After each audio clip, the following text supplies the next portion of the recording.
DRDO septum 11 vacancy आ गई है आप लोगों के लिए, एक अच्छी खासी वैकेंसी है।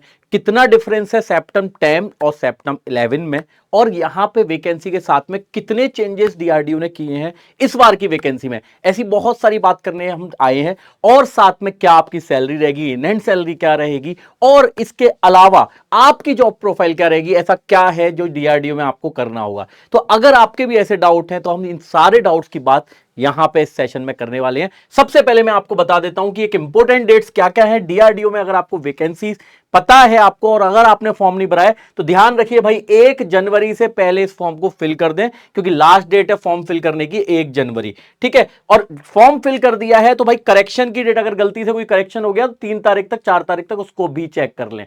ठीक है, सीवीटी 1 की डेट नहीं आई है, आपको पूरा पैटर्न पता होगा एग्जाम का।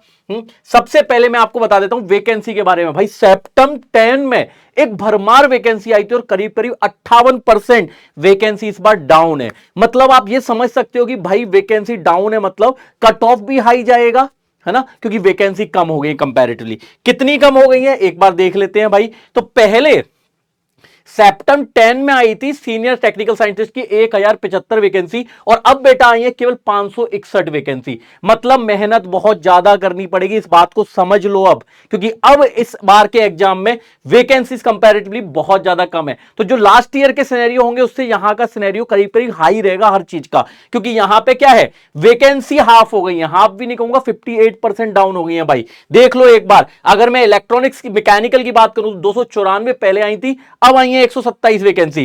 कंप्यूटर साइंस में 167 आई थी, अब 160 आई है, करीब करीब बराबर ही है।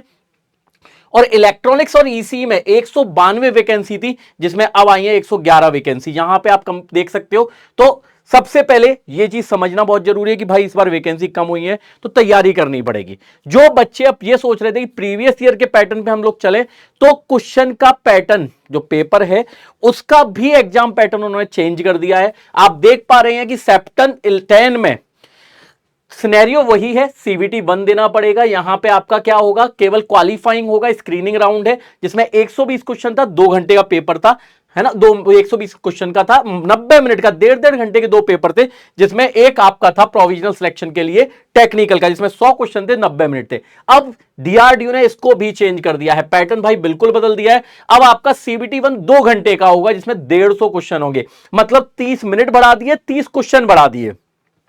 तो आप ये बात समझ के चलें, पैटर्न वही है, सिलेबस वही है। दूसरी बात, अब पर्सनैलिटी टेस्ट भी डाल दिया है, इसमें लिख दिया है कि 20 मिनट का है, पर यह केवल प्रोविजनल सिलेक्शन के लिए काउंट किया जाएगा। इसके अलावा specific subject to be post code, जो भी आपके सब्जेक्ट है, अब वो भी 120 क्वेश्चन का हो जाएगा। पहले कितना था भैया, 100 क्वेश्चन, 90 मिनट में 100 क्वेश्चन करने थे, अब 2 घंटे में 100 क्वेश्चन करने हैं, मतलब टाइम मिलेगा अब ज्यादा।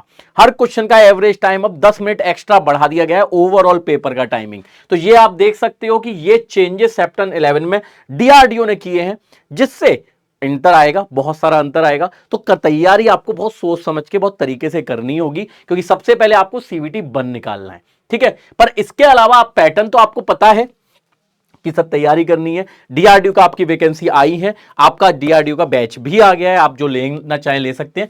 पर इसके अलावा मैं आपको सैलरी की बात बता दूं तो देखो, पे स्केल है टेक्निकल, सीनियर टेक्निकल असिस्टेंट का पे स्केल है 35,400 से लेके 1,12,400 का, जिसमें आपकी मंथली ग्रॉस बनेगी करीब करीब 58,000 से 65,000 के करीब। यहां पे देखोगे तो, है ना, स्टार्टिंग जो होगी, इसके बाद आपकी पे स्केल चेंज होती रहेगी तो उसके हिसाब से चेंज होगी। ठीक है, इन हैंड करीब करीब आपको 60,000 रुपए करीब आ जाएंगे, है ना, अगर आपका टैक्स वैक्स का काट दिया जाए तो। ठीक है, तो इसके अलावा जो भी आपकी सरकारी डीए टीए जो होते हैं आपके, वो सारे आपको मिलेंगे सरकारी नॉर्म्स के अनुसार।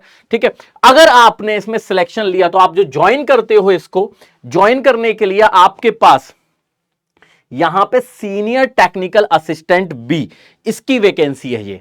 जब टेक्निकल असिस्टेंट बी की आप वैकेंसी में ज्वाइन करोगे, यहां पे आप जब आपकी जॉब फाइनल हो जाएगी, तो सबसे अच्छी बात यह है कि बेटा यहां से आपको एक बहुत ही अच्छी अपॉर्चुनिटी मिलती है। डीआरडीओ की अपॉर्चुनिटी क्या है, तो देखो सबसे बढ़िया, जो भी बच्चे अपनी लाइफ में ना कुछ रिसर्च, कुछ नए तरीके की चीजें करना चाहते हैं ना, उनके लिए डीआरडीओ जैसी कंपनियां, सरकारी जो ऑर्गेनाइजेशन है, बहुत ही ज्यादा बढ़िया होती हैं, क्योंकि ये आपको फ्री हैंड देती हैं, है ना। फ्री हैंड बोले तो कि आपको जो भी काम करना है, जितने लेवल का करना है आप कर सकते हैं।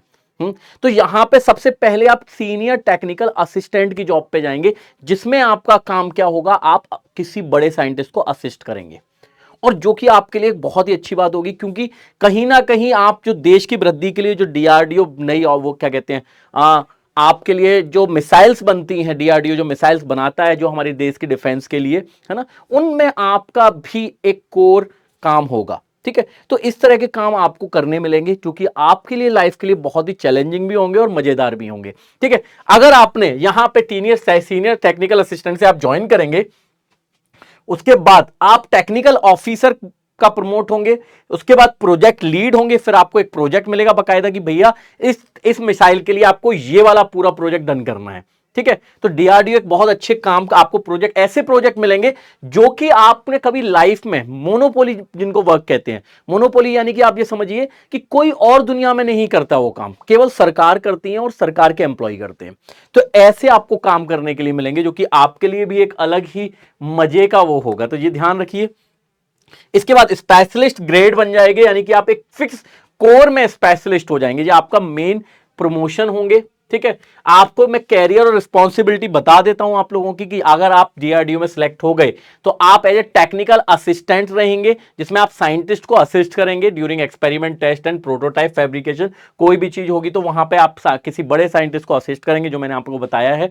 इसके बाद इक्विपमेंट मैनेजमेंट में भी आप जा सकते हैं, safely operate, maintain and keep detail record of laboratory और फील्ड टेस्ट इक्विपमेंट। ठीक है, तो यहां पे आप इक्विपमेंट मैनेजमेंट में भी जा सकते हैं, यहां पे आप इक्विपमेंट को देखेंगे कि भाई सही से काम कर रहे हैं कि नहीं। डॉक्यूमेंटेशन में जा सकते हैं, maintain technical logs, update files and prepare initial report. ठीक है, तो आप इसमें डॉक्यूमेंटेशन में भी जा सकते हैं, ये सबसे बोरिंग काम होता है। ठीक है, तो अगर आपको जब भी आप करेंगे, ज्वाइन करेंगे या फिर, तो आप वहां पे देख सकते हैं कि आपको क्या क्या मिलने की उम्मीदें हैं। इसके बाद quality check, performance routine, machinery checkups and monitor stock level off for essential material. तो यहां पे क्वालिटी चेक का भी काम हो सकता है आपका। तो ये आपकी पूरी सीनियर टेक्निकल असिस्टेंट की जॉब प्रोफाइल्स होंगी जो आप यहां पे करेंगे। सबसे बड़ी बात, अगर आपको जहां पे तैयारी कर रहे हैं और अगर आप भी चाहते हैं कि डीआरडीओ में सिलेक्शन हो, तो एक चीज समझ लीजिए कि डीआरडीओ का लास्ट ईयर तक का पेपर जो था वो आपके लिए अलग था, क्योंकि अब तक क्वेश्चन, अब टाइम कितना था, 90 मिनट थे। अब जो आपको टाइम मिलेगा वो कितना मिलेगा, 120 मिनट। ठीक है, और आपका लेवल ऑफ क्वेश्चन, यानी कि क्वेश्चन का लेवल भी चेंज होने की उम्मीद हो सकती है, क्योंकि जितना डीआरडीओ ने अभी चेंजेस किए हैं, तो उस हिसाब से आपको क्या हो सकता है कि आगे भी चेंजेस मिल सकते हैं पेपर में।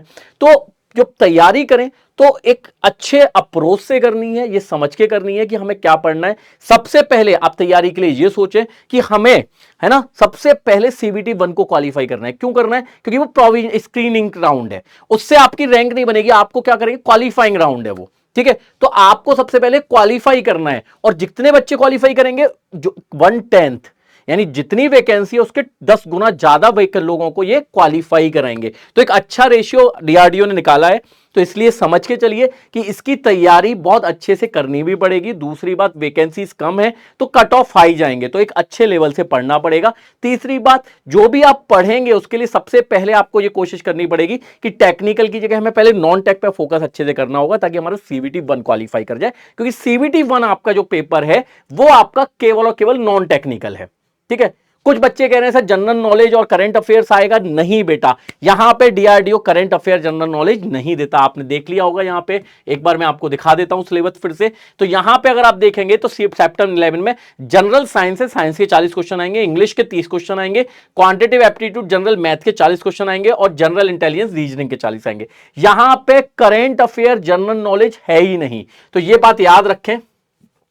इसके अलावा अगर आपको डीआरडीओ से कोई भी डाउट है तो आपका कमेंट सेक्शन ओपन है, आप कमेंट सेक्शन में डिस्कस कर सकते हैं, अपना कोई भी डाउट पूछ सकते हैं। मेरी पूरी टीम आपके डाउट्स को अच्छे से मॉनिटर करेगी, आपको रिस्पांस देगी। इसके अलावा अगर आपको कोई भी और चीज पूछनी है तो आप टेलीग्राम पे मुझे ज्वाइन कर सकते हैं, लॉरेंस सर पीडब्ल्यू। यहां से आप क्या करेंगे कि मेरे को आप डायरेक्टली, यहां पे बहुत सारे हजारों बच्चे हैं, करीब 10,000 से ऊपर बच्चे हैं, तो आपको वो गाइड कर पाएंगे। अगर आपको कोई भी चीज पूछनी है या कोई भी आपको डाउट है किसी भी चीज को लेके, तो आप यहां पे अपना डाउट डाल सकते हैं, तो कोई ना कोई बच्चा आपको रिस्पांस दे देगा। इसके अलावा अगर आप अभी भी बहुत कंफ्यूज हैं तो अपने कमेंट सेक्शन में यहीं पे आप अपना डाउट भेज दीजिए।